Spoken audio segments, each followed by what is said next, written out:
Hello and welcome back to Things They Won't Say. I'm your host Linus, I'm Sai. and today we're going to be talking about our experiences with religion as part one of our part three special that we're doing.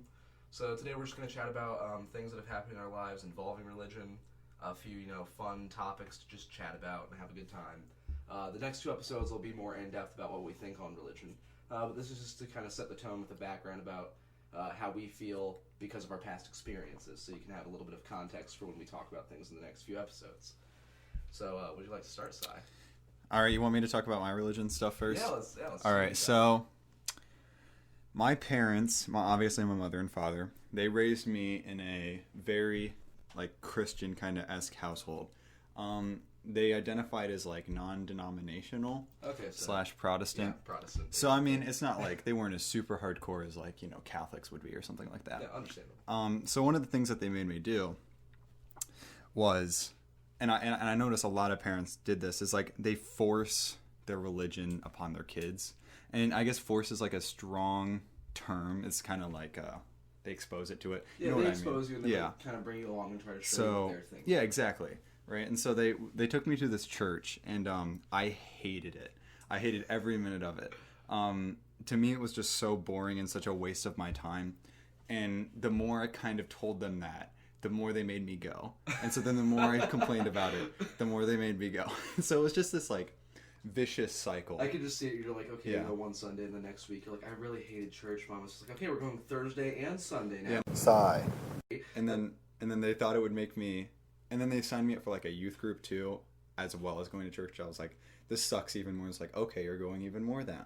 And then I kind of cracked the code, if you will, and just figured out, I was like, if I don't complain, then maybe they'll make me stop. And so I did that, and it worked. So I kind of eventually just stopped complaining, and they stopped making me go.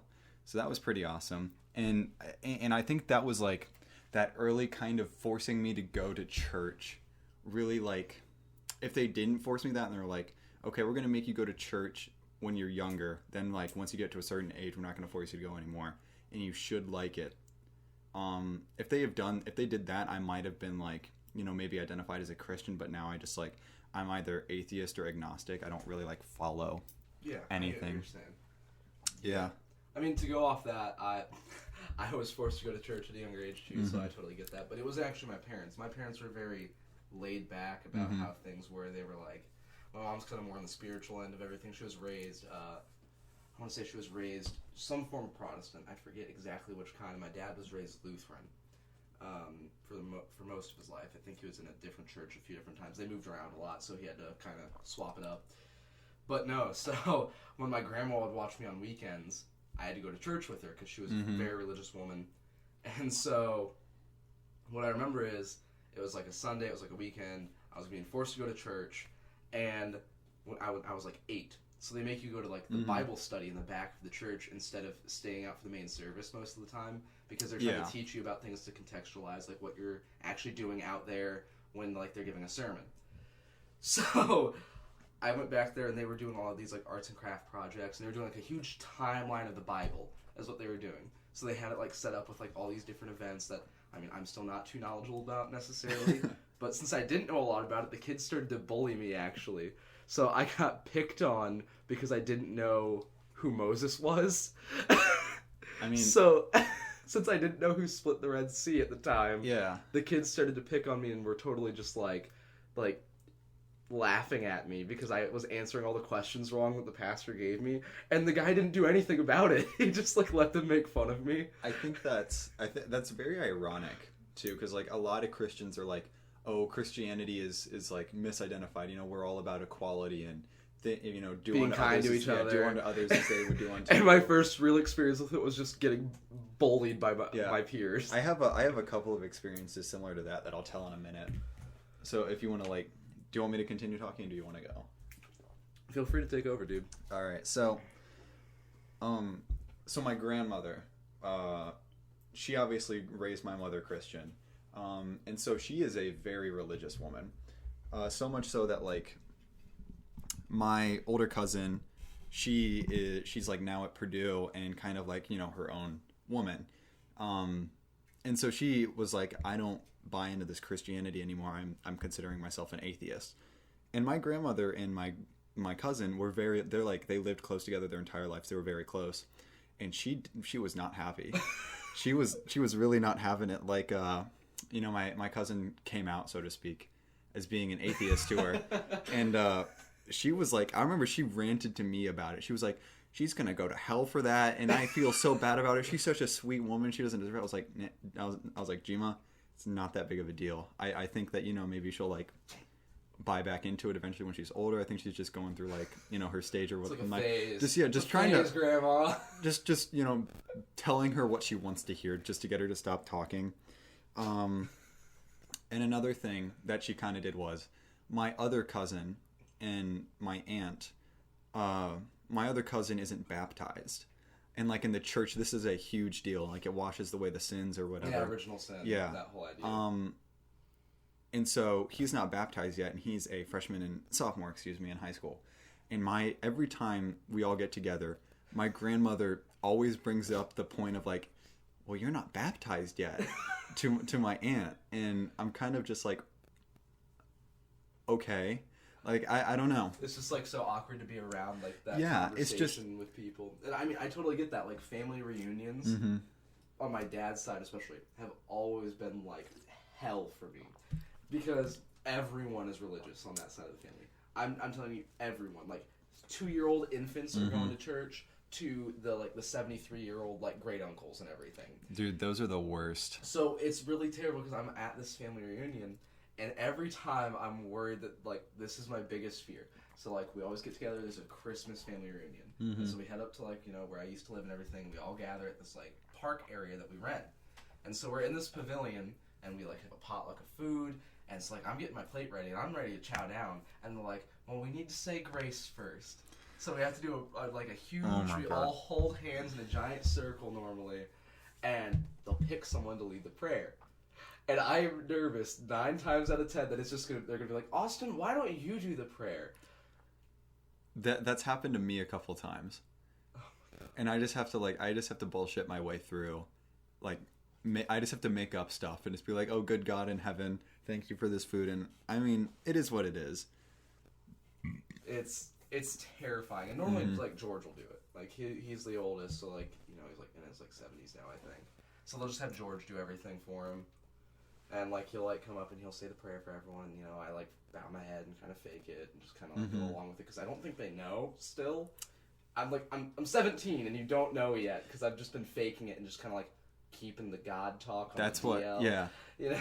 That's what I've done with my parents is I'm not gonna tell them I'm not Christian until I'm like out of the house and established, because they would throw a fit. Because if I told them right now, they'd be like, all right, you're going to church every single weekend again, you're gonna write us a report on the Bible, and it's just like the more you force me to do it, the more I'm going to act out. It doesn't work like that. It's just like this back and forth retaliation of like, it's not going to work. We just disagree on things. We need to agree to disagree about it. But speaking of like getting forced into things, I've been tricked into going to certain things before. So I had this church camp that my mom's friends' kids went to. And so they went to it every year. And so she tricked me into going because she was like, it's just a summer camp. We'll just take you every few days. It's no big deal. And I get there. And so it's Spy Kids themed, because Spy Kids 2 had just come out like 2 years before or whatever. They're late to the ball per usual with like doing the cool kid things. So like they hand me like this cool like laser pointer like glove thing to my hand, so I can like point lasers at walls, and like they teach us how to use like invisible ink with like lemon juice. Like they're showing us all the cool things. And then it's also like, but now how would you feel about Jesus? And I'm like, I've been bamboozled.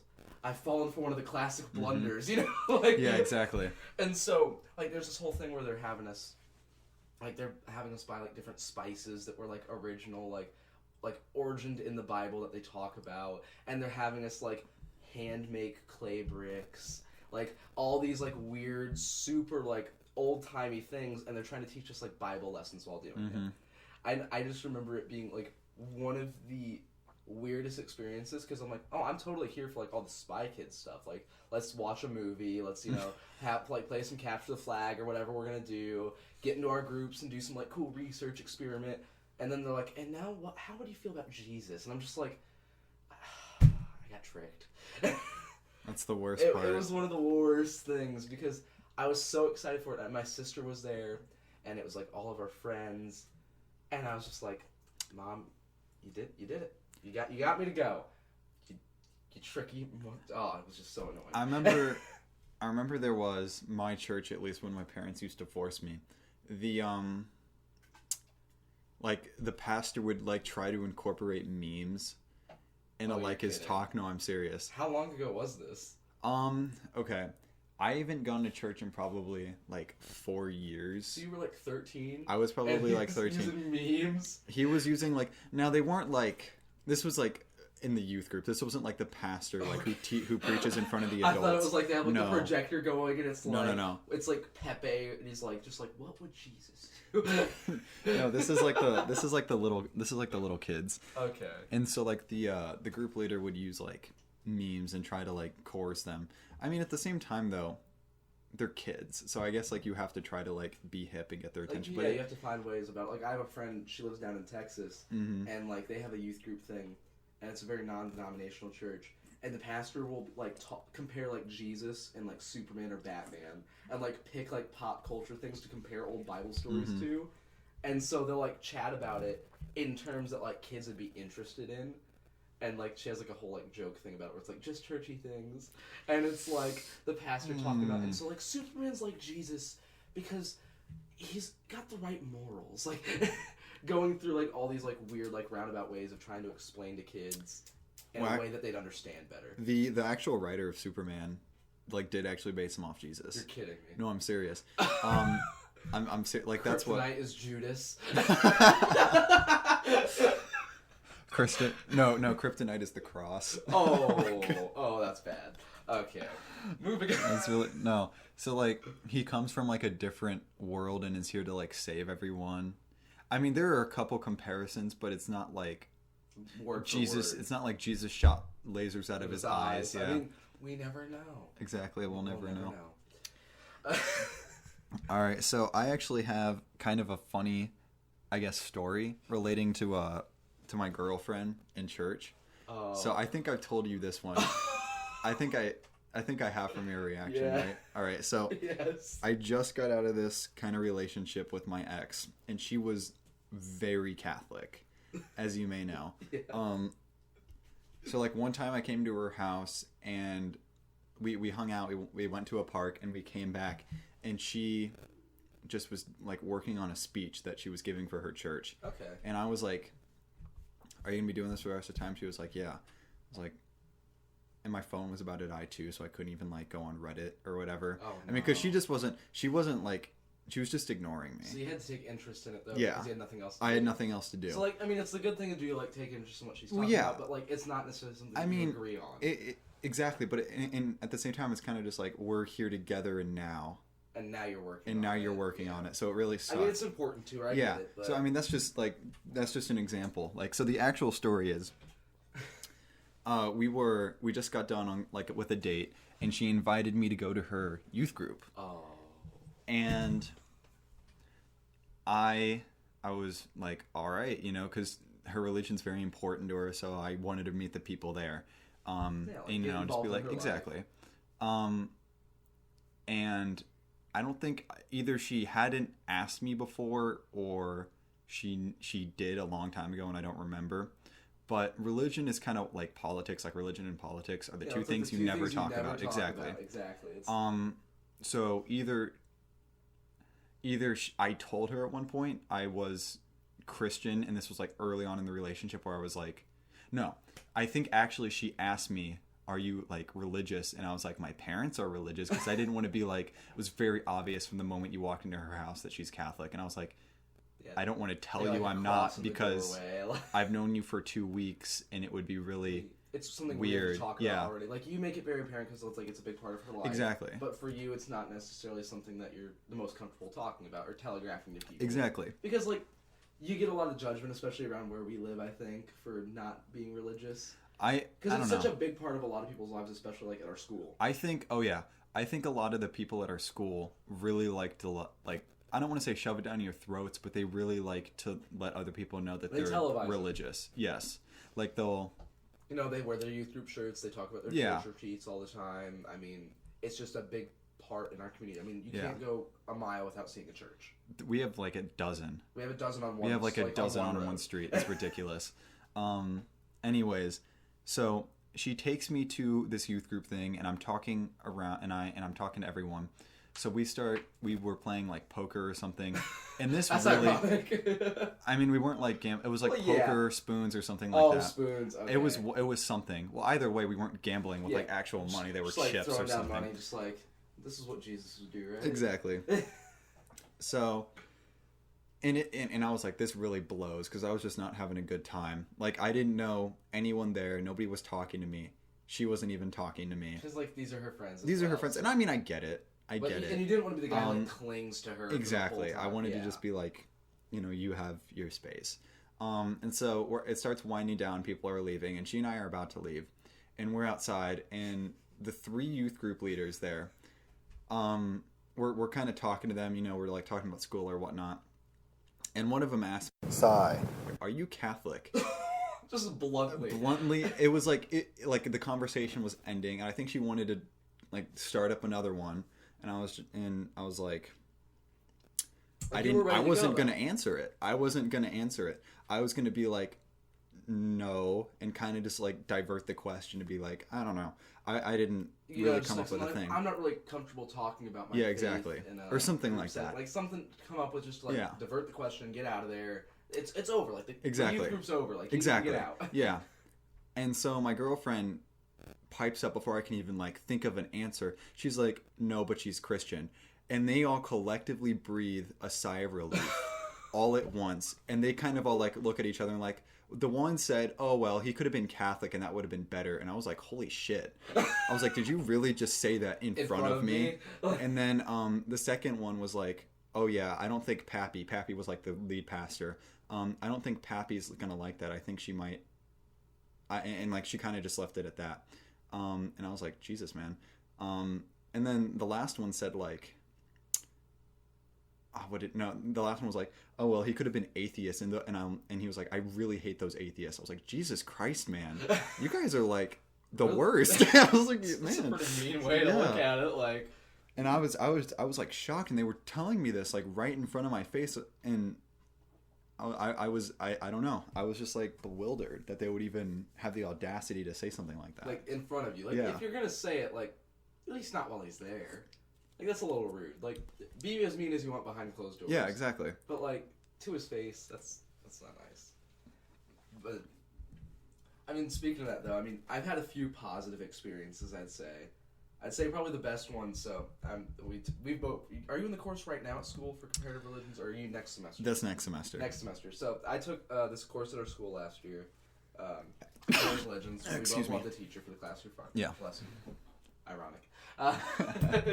But no. So it's like a course where we're going to learn about all sorts of different religions, and I myself identify as agnostic with Taoist morals is what I follow. Though I don't necessarily like. Subscribe to the magical side of Taoism and everything, think I can crack turtle bones over fire and tell my future, but I think, do what you can do to be the best person you can be, and the world's going to work out for you. But for the course, you have to do a religious experience and write like a paragraph response about it. So it's just like, what did you see, what did you hear, how did you feel, like what was the smell like even in the place, because like, it matters though, because especially so I went to the Eastern Orthodox Church nearby. It's a beautiful building. Gold dome. It looks like the highest Sophia. Isn't it like actual gold too? I think it is. I'm pretty convinced if it's not actual gold, it's like a copper dome with like a gold like layer. I think it is. Or something. It has actual gold on it. Like it is pristine. Like beautiful architecture. It's amazing. So I went with a few friends for the religious experience to get it over with. Like because I was like kind of concerned about what I was going to do. I was like, am I going to interview someone about their religion? Am I going to just go to like Northview, which is like one of those kind of like mega churchy kind of places for the most part, in my opinion. There's so many campuses at this point. I consider it one. I mean, there. Oh my god. Yeah. So like what I looked at doing instead is I grabbed a few friends from the class and we're like, you know what? We're gonna set it up. We're all gonna go and we're going to observe a like a sermon at the Orthodox Church. And so it was really cool. We get there, it's like sun setting. It's because it's in the fall. It's kind of getting late already. But their service starts so late, and like we go in there and we meet a few people, and it's beautiful. Like the hallway has like this decorated, beautiful stained glass of all these different like Bible scripture things. So it's like different stories from the Bible and like little 4-panel frames of like stained glass. It was beautiful. And like we walked through and we're about to head into like the sanctuary area, and this one lady was already there, and this isn't her normal church, but she is Eastern Orthodox and everything. And they have this like sand pile where like you light a candle and place it in there, and it's like to begin the like sermon. It's like a thing that you do where you pray for someone who's in trouble or like has like that's really cool. Sickness. Yeah. So like, it was like this really cool thing, and so we head in, and we take our seats, and turns out we hit like the jackpot of days to go. So it's a feast day, which I'm not exactly sure what that necessarily means, but they do a different sermon. And then also a child was getting blessed into the church that day. So the thing is, most people like they stand during almost the whole sermon, and they had all these kids there who were part of like the like the youth like section of the church, and they have all these different like church leaders up there, and their outfits are so ornate. And like they're like burning incense, and they have like they're swinging it. The swing thing. Yeah. So they're swinging it, and like the incense is burning, and it like my nose was like a little stuffed up. I was like it was a shell shock. My nose is on fire from the smell. Like the acoustics in the room made it to where like you said anything, it carried across the whole building. And for Eastern Orthodox, like it's very sing-songy. Their way of like preaching a sermon, like they'll be talking, they'll be like, Jesus, oh, and like they're just like talking, and it sounds like they're like talk singing, and it's super like different than anything I've ever experienced. And they like I'm not sure what the church leader necessarily is called, but he's holding the baby and he's like rocking it as they're walking down like the middle section of the pews, and my friends and I are just looking at each other like, this is insane. Like I never expected to like have an experience like this. And we had to leave partway through because they had football practice, a few of them, because they're on the football team and they were my ride. So like we kind of had to like slide out the back while the sermon was still going. But it was one of like the coolest experiences I've ever had with like a religious like just religion in general. And I was really glad that I got to do it and get to write about it. And I'm really glad that the class like brought me out of my comfort zone necessarily, because I was super closed off to it. Because like when I got down here, I decided to like give religion another try when I moved to this area from where I used to live. And, like, I went to different churches with one of my close friends. I went to, like, Northview. I've been to, like, 2 different ones on Oleo. I've tried going to, like, a different Northview campus to see if I like those people better there who were, like, preaching. And it just never clicked with me necessarily, especially Christianity. But the Eastern Orthodox experience was unique, to say the least. It was beautiful. And one of the most weird, ornate, interesting, exotic ways to me, where I'd never seen anything like it before. And it would be something where I'd go observe again, just for the sake of like trying to gain an understanding. Yeah.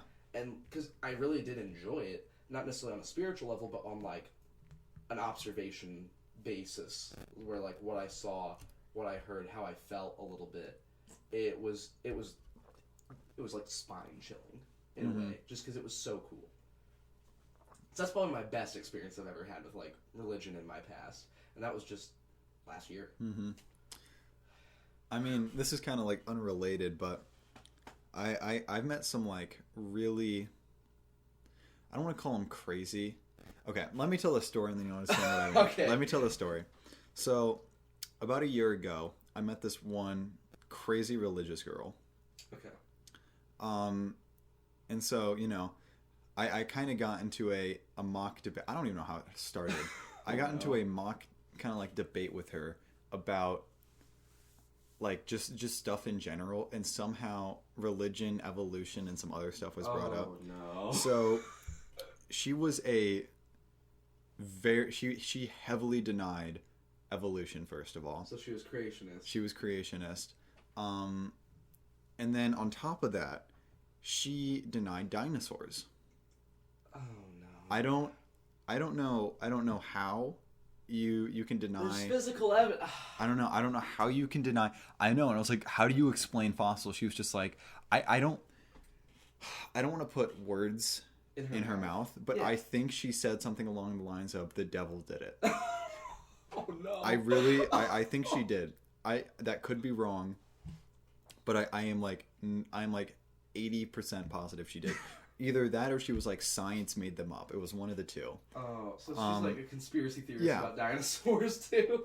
And that just blew my mind.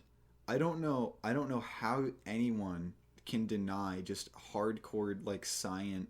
Evolution is one thing, right? Like, I get you having your belief about it, thinking that necessarily like that didn't happen. Yeah, I'll talk about that in a second too with like my dad especially, but I don't know, evolution's one thing where like there really isn't another side to it, but at least evolution isn't provable in the sense like dinosaurs can. It's like the same thing with the Big Bang. Yeah, you know, like it would exactly.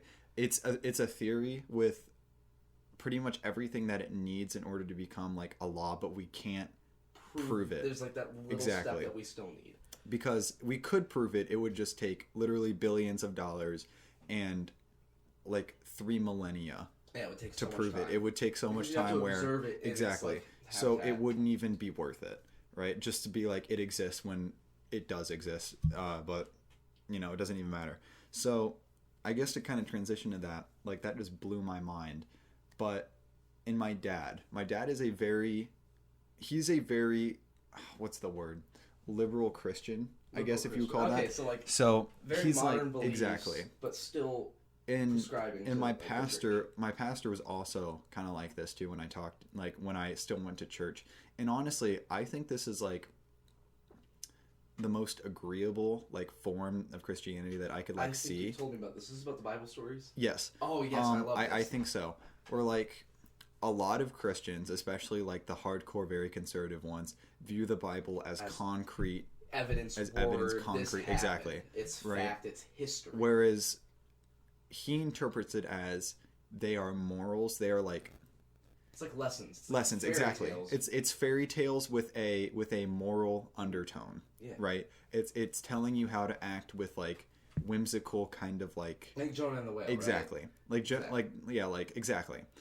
Kind of like fairy tales you tell to your kids, like the Little Red Riding Hood. Exactly, or like, right. Krampus if you're German. Exactly. Exactly. Like something to like kind of like give you like a bit of a scared motivation to fear it and understand like the story and the lesson it's trying to teach you. Yeah. I mean, Noah's Ark is kind of daunting as a story. Exactly. Like the part where, you know, Jesus like with the 7 loaves of bread, 2 fish fed an entire population or something like that. Okay. He saw that as essentially like I forget how he just explained it, but he essentially saw that as like it's a moral, right? This didn't actually happen. This isn't proof that it happened. The people were writing it to teach you a moral lesson to be how you should act. Exactly. It's like you should share. You should share with others. Take only what you need. Exactly. Right. So that's kind of what he explained it as. And then he kind of gave a little analogy too, which I really like.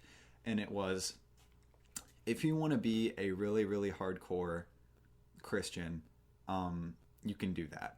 Right. Obviously, you have your own. I'm not going to judge. Yeah, exactly. You have your own like free will. But he was like, we are kind of in a society where science is advancing ever more rapidly, and we can't it'll eventually one day disprove every single thing in the Bible, right? Wow. And he said, or he like, as a Christian, and he said that's that. Scary to hear. So that was, and he said that he was like, so you can continue to believe it, and you can continue to believe it in the way you want to, or you can kind of do what I do and look at it like that they're morals, right? And so he kind of said, like, imagine a brick wall, right? Science every day is coming up and taking away a brick.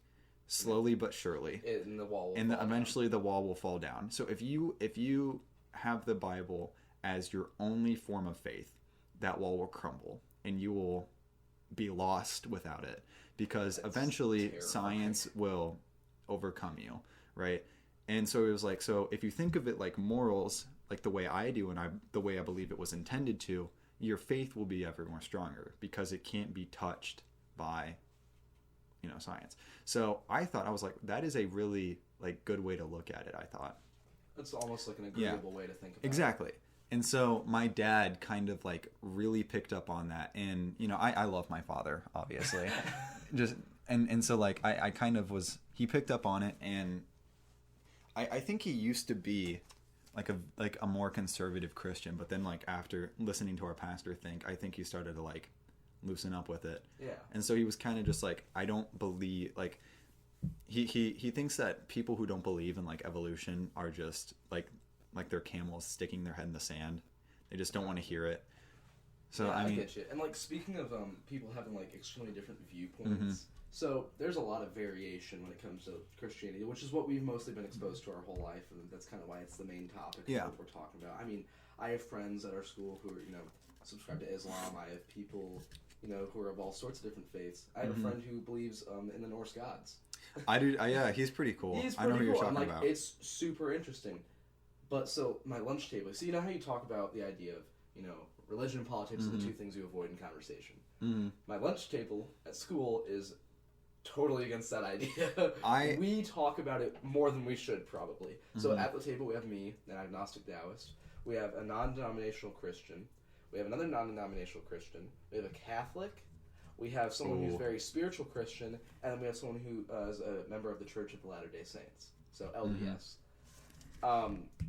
So it's very differing viewpoints here that you're seeing, and we've had some extremely like over-the-top conversations. Like, I think the most interesting thing is one of the non-denominational Christians, his biggest concern about me, because he's a close friend, his largest concern was my moral code. Not having a religion and how I'm able to have a moral code that I can follow that will like lead me somewhere in life. That's ridiculous. It's crazy, but we had a huge conversation about it, and like we got into the topics of like premarital sex and like drug addiction, and like it was very weird because like everyone kind of instantly turned on him. Like, you know, having someone who's like, my friend and I are so the one who's Catholic, we have a very differing view on life, obviously. But he like instantly swung into my aid there. And was like, just because someone does not necessarily have a faith doesn't mean they can't have a moral code and be a good person. Like, that's ridiculous. Like, you know, especially with our country, like a lot of the laws and morals for our nation are founded on religion. I mean, on our money, it literally says "In God We Trust," like things like that. Like the, you know, Constitution has a lot of religious basis and like the rights that we have, and I get that. But he like was like swinging at me where it was like, you know, you're gonna become a drug addict because I don't have like, because I like to live a free life where like you should experience everything, because in my opinion, you know, you only have like I actually the other day saw like a Harvard statistics study where it was like 110% of like non-religious people will become addicted to drugs at some point in their life. That makes no sense. No, I know. I'm making it up, obviously, because it's a ridiculous like thought. Like the fact that people think that that's a thing. I don't know. I mean, I think it's one thing to be religious, and I think it's another thing to be like a good person. To think you have a moral high ground over those because you're like, oh, my morals are more intact than yours. Yeah, no. I don't know. That's really... Because, like, okay, so getting a little deep and philosophical, just, like, a little bit, kind of... This will segue into the next segment for the most part, but when I look at life, you know, I don't believe in an afterlife. And when I think about it, I think that, you know, you have this one life on Earth, and, you know, when you die, you're gone. And so the main objective of a life is to be as happy as you can be. You know, maybe leave the world a better place. That's a good idea, you know. Have a kind heart to an extent. But you can be a little selfish and enjoy life. And I think that people who cut themselves off from the simple pleasures of the world have no room to attack me for trying to enjoy the splendor of it. There's so much that the world has to offer. And I think that kind of segues into what the next two segments are going to be about. We're going to be talking about what we think religion does right for the world and what we think it's done wrong, and our opinions on like the good and the bad of it. Those will be the next episode or two that we're going to chat about. So I think we're going to cut it off here and finish off. So signing out, this is Linus. And I'm Cy. From Things I Won't Say. Have a nice day. Goodbye.